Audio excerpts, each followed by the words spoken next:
यहाँ पर 60 वर्ष से ऊपर की कोई महिला ग्रामीण परिवेश में आप दिखा दीजिए जो कमर से झुकी हुई न हो। कोई महिला दिखा दीजिए जिसकी हाइट 5 फीट 5 इंच से ज्यादा हो। इतना माल न्यूट्रिशन है, इतना स्टारवेशन है नीचे।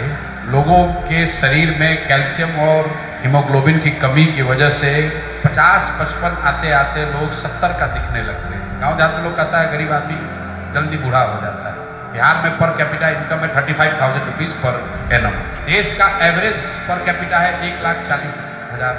गोवा का पर कैपिटा है 2,70,000। तो अगर कोई आपको कह रहा है कि मैं बिहार को नंबर 1 बना दूंगा, आप कैलकुलेटर निकाल लीजिए कि 32,000 को 2 लाख होने में कितना बरस लगेगा, किस रफ्तार से बढ़िएगा।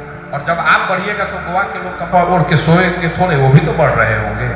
अगर आप बिहार के ग्रोथ की मॉडलिंग करेंगे अगले 20 साल, if we grow at the rate which has never ever been seen by any state in India, to come to the national average it will take us 10 years. इतना पीछे हम लोग छूट गए हैं। Yes, we can talk about large industry, we can talk about biotech, we can talk about artificial intelligence and all. I don't want to appear pessimistic, but we have to be realistic. What you would see a transformational change is in education and complete stopping of distress migration. ये 10-12 हजार रुपया के लिए लोगों का बाहर जाना, ये रुकना चाहिए। मेरे साथ जितने लोग हैं, जितने दुनिया भर में मैं लोगों को जानता हूँ, वो सिर्फ इस चीज को सॉल्व करने में हम लोग की ताकत है कि डिस्ट्रेस माइग्रेशन को रोका जाए। क्योंकि जब आपका बच्चा बाहर जाता है और जानवरों की तरह कहीं काम करता है, तो आप बिहार और बिहारी प्राइड ये सब की बात मत कीजिए।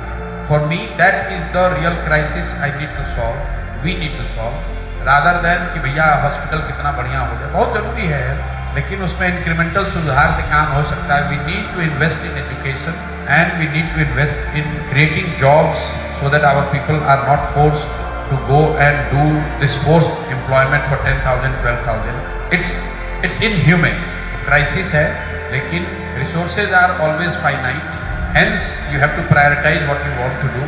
मुझे ऐसा लगता है बच्चों की यहाँ पढ़ाई और रोजगार, अगर ये 2 चीज हो जाए अगले 10 साल में, तो हेल्थ में आपको बाय डिफॉल्ट कुछ सुधार दिखेगा।